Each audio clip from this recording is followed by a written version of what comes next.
جو سب سے پہلے قدم میرے ملک میں رکھے گا وہ میرا بادشاہ ہوگا، لیکن اسے بادشاہ سے 1 سال حضرات گرامی، یہ 40واں کا موقع ہے، 40واں کا موقع ہے، اس لیے 40واں کے متعلق بات ہونی چاہیے۔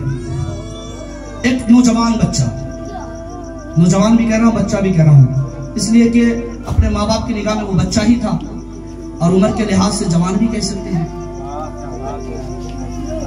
آپ بتائیں ہمیں اس کی عمر تقریباً 16 سال کی ہوگی، 16-17 سال کی ہوگی یا اس سے کم و بیش جو بھی ہو۔ کوئی بندہ یہ تصور کر سکتا تھا کہ اس بچے کی زندگی 16-17 سال کی ہے؟ یوسف، یہ بندہ یوسف کے متعلق جب یہ صحت یاب تھے، کوئی دیکھنے والا یہ دیکھ کر کہتا کہ یہ 17 سال کی زندگی میں اسے موت آ جائے گی؟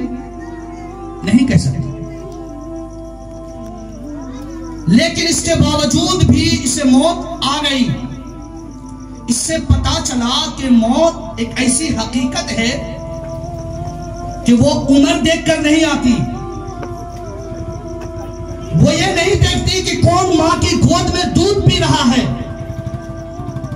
موت یہ نہیں دیکھتی کہ کون جوانی کی دہلیز پہ قدم رکھا ہے، اسرائیل علیہ السلام یہ نہیں دیکھتے کہ کون 60 سال کی عمر کو پہنچ گیا ہے، بلکہ وہ رب کا فیصلہ دیکھتے ہیں کہ کب رب نے اس کے لیے فیصلہ فرمایا ہے۔ شروعاتی سال میں جو سب سے پہلا قدم میرے ملک میں رکھے گا وہ میرا بادشاہ ہوگا۔ کیا؟ وہ میرا بادشاہ ہوگا۔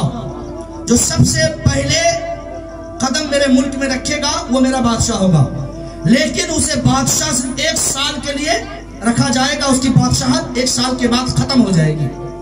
توجہ آپ لوگوں کی؟ سب سنتے ہیں؟ پیچھے والے بولے سبحان اللہ، ماشاء اللہ، بہت اچھے لوگ ہمیں نظر آ رہے ہیں، بہت شاندار انداز میں آپ لوگ سن رہے ہیں۔ جو اچھے لوگ ہیں وہ اسی طرح سنتے رہیے گا، بولے سبحان اللہ، سبحان اللہ۔ یہ قانون کے ملک میں جو پہلا بندہ داخل ہوگا 1 سال کے لیے اسے بادشاہ بنا دیا جائے گا، ساری حکومت اس کے تحت، سارے قانون اس کے تحت، وہ بادشاہ کا وہ جو ملک کا قانون تھا، لوگ آتے جاتے 1 سال بادشاہ رہتے، ان کی حکومت ختم ہو جاتی، 1 سال بادشاہت کرتے حکومت ختم ہو جاتی۔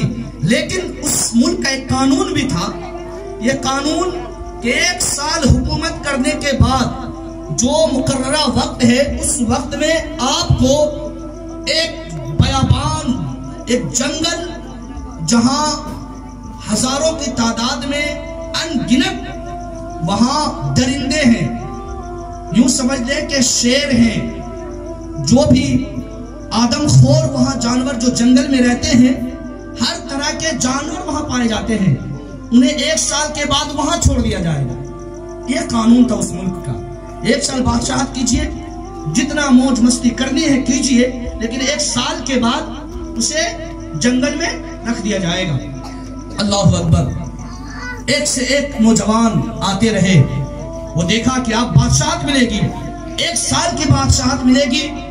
وہ جنگل کی فکر کیا کرتا کہ جیسے ہی تخت پر بیٹھتا، تخت پر بیٹھنے کے بعد ہی وہ اپنی مستی میں گم ہو جاتا اور پورا سال کب گزر جاتا پتہ ہی نہیں چلتا۔ وہ اس طرح وقت گزرتا کہ موج مستی میں بادشاہ بن گیا۔ بادشاہ کے لیے کیا ہے؟ جو حکم کرے وہ حاضر، وہ کہے کہ یہ لاؤ تو وہ حاضر، خواتین لاؤ تو خواتین حاضر، ہر طرح کی وہ مستی میں مصروف ہو جاتا، اور 1 سال کے بعد جو کی زندگی آنے والی ہے وہ اس کو بھول جاتا۔ اللہ اکبر۔ جوان آتے رہے، لوگ آتے رہے، بادشاہ بنتے رہے، انہیں جنگل میں پھینک دیا جاتا۔ ایک مرتبہ ایک عالم آئے، بولے سبحان اللہ، سبحان اللہ۔ پہلا قدم عالم کا پڑا، لوگ حاضر ہوئے کہ آپ میرے بادشاہ ہیں۔ وہ سوچنے لگے کہ میں تمہارا بادشاہ کیسے بن گیا؟ تو قانون سنانے لگے کہ ہمارے ملک کا قانون ہے کہ جو شروعاتی سال میں سب سے پہلے قدم رکھے گا وہ میرا بادشاہ ہوگا، لیکن ساتھ ہی ساتھ یہ شرط بھی سن لیں کہ 1 سال کے بعد اسے جنگل میں پھینک دیا جائے گا۔ اللہ اکبر۔ وہ کہتے ہیں کہ وہ عالم سوچنے کے بعد بادشاہت قبول کر لی۔ سبحان اللہ۔ ایک عالم بادشاہت جو کرے گا وہ کس انداز میں کرے گا؟ وہ تو شریعت مطہرہ کو نافذ کرے گا نا۔ وہ ایک عالم ہے، حقیقی عالم ہے، وہ معاشرے کو کس انداز میں چلائے گا؟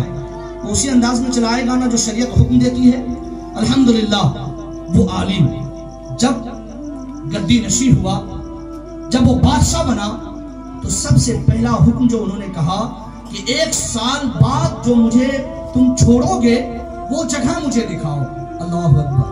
بادشاہ کا حکم، جو کہے گا ساری حکومت اس کے تحت، سارے لوگ اس کے ماتحت، تو جو کہے گا وہ حکم ماننا ہے کیونکہ وہ بادشاہ ہے۔ اب اس کے حکم کے مطابق انہیں وہ جنگل دکھایا گیا۔ وہ جنگل پہنچے جہاں دیکھا کہ پہلے کے جو بادشاہ گزر چکے ہیں، ہزاروں کی تعداد میں بادشاہ، کسی کی کھوپڑی رکھی ہوئی ہے، کسی کے ہڈیاں، جانوروں نے ان کے جسم سے گوشت کو نوچ کھائے ہیں، کسی پر سانپ چڑھے ہوئے ہیں، کسی پر گدھ لگے ہوئے ہیں، یہاں تک کہ دیکھ کر رہا نہیں گیا، فوراً واپس آ گئے۔ آنے کے بعد ہی یہ بادشاہ، یہ عالم یہ حکم دیا کہ سب سے پہلے وہاں تک پہنچنے کے لیے ایک آسان اور بہترین راستہ بنایا جائے اور ہر راستے میں فرش بچھا دیا جائے۔ راستے میں جو خطرات آنے والے ہوں گے یہ تمام خطرات کو ختم کر دیا جائے، یعنی اس محل سے لے کر وہ جگہ جہاں مجھے 1 سال بعد چھوڑو گے اس جگہ تک بہترین انداز میں راستے کو سجا دیا جائے۔ یہ پہلا حکم نافذ کیا۔ اللہ اکبر۔ وہاں پھر دوسرا حکم یہ نافذ کیا کہ ایک چند مہینے میں راستے کو صاف کر دیا گیا، راستے میں آنے والے خطرات کو وہ دور کر دیا گیا۔ ہوا یہ کہ وہ جنگل تک بالکل راستہ کلیئر ہو گیا، اب وہاں تک جانے میں کوئی خطرہ نہیں ہے، مکمل صفائی ہو گئی، فرش بچھا دیے گئے۔ اب اس جنگل میں جہاں چھوڑا جاتا ہے، بادشاہ نے حکم دیا کہ اب یہاں ایک محل تیار کیا جائے۔ بولے سبحان اللہ۔ سبحان اللہ، سبحان اللہ۔ کیا کہا گیا؟ محل تیار کیا جائے، اور نہایت شاندار انداز میں محل کی تیاری کی گئی۔ 2 مہینے کے اندر محل تیار۔ بولے سبحان اللہ۔ سبحان اللہ، سبحان اللہ۔ محل تیار، یہاں تک کہ وہ عالم اس انداز میں حکومت کی کہ جہاں پر ماتحتی کے لوگ وزراء انہیں چھوڑنے والے تھے، اس جگہ کے تمام خطرات کو وہ دور کر دیے۔ بولے سبحان اللہ۔ تمام خطرات کو دور کر دیے۔ یہ واقعہ آپ نے سن لیا، سمجھ گئے؟ لوگ جو وزراء تھے، جو ماتحتی میں رہنے والے، یہ تمام افراد حضرت عالم کے پاس آئے۔ عالم کے پاس آ کر کہنے لگے حضور سال ختم ہو گیا۔ عالم کہنے لگے اب کیا کرنا ہے؟ چلو مجھے چھوڑ کر آؤ۔ تو کہنے لگے حضور آپ سے پہلے جتنے بھی بادشاہ آئے تھے سب نے حکومت سنبھالی، 1 سال تک بادشاہت کی۔ غور سے سنیے گا، توجہ سے سنیے گا، خاص نصیحت اب آپ کے لیے ہے۔ یہ واقعہ سنانے کا مقصد کیا ہے؟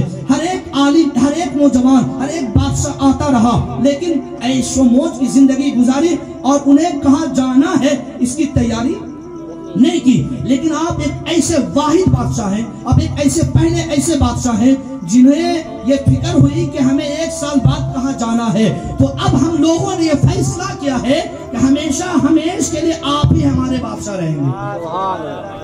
اب آپ یہ ہمارے بادشاہ رہیں گے۔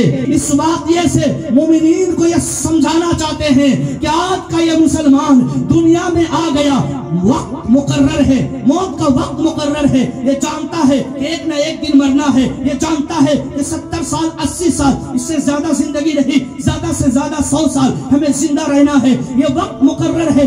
جاننے کے باوجود اب اسے جہاں جانا ہے اس کی تیاری نہیں کر رہا۔ قبر کی تاریکی میں کہیں اس کے کھوپڑی سپ نظر آئیں گے، گوشت نوچ لے گی یہ زمین، گوشت کو کھا لے گا یہ سانپ۔ عذاب قبر میں جب یہ مبتلا کیے جائیں گے، جب قبر کی تاریکی میں ان کے قبر میں جب آگ ڈال دی جائے گی، یہ آگ آپ کے جسم سے آپ کی ہڈی کو اور آپ کے گوشت کو جب الگ کر دے گی تو یہ اس کی فکر نہیں کر رہے ہیں۔ حضرات گرامی، آج کے مومنین زندگی گزار تو رہے ہیں، دنیا میں زندہ تو رہ رہے ہیں، لیکن قبر کی تاریکی کی تیاری نہیں کر رہے ہیں۔ اسی عالم کی طرح 1-2 ایسے لوگ مل جاتے ہیں جو قبر کی تاریکی کی تیاری کرتے ہیں، ایسے نمازی مل جاتے ہیں جو قبر کی تاریکی کی تیاری کر رہے ہیں، لیکن اکثر و بیشتر یہ نوجوان بادشاہت کی زندگی گزار رہے ہیں، عیش و موت کی زندگی گزار رہے ہیں۔ یہ فانی دنیا میں آپ کو یقینی ہے کہ دنیا سے ہمیں فنا ہونا ہے، ہمیں مرنا ہے، تو ان جیسا بے وقوف کون جس بات پر یقین ہو اس کی تیاری نہ کرے، ان جیسا بے عقل کون جو قبر کی تاریکی میں جانا ہے یہ یقینی ہے اس کی تیاری نہ کرے۔ عقل مند تو وہی ہے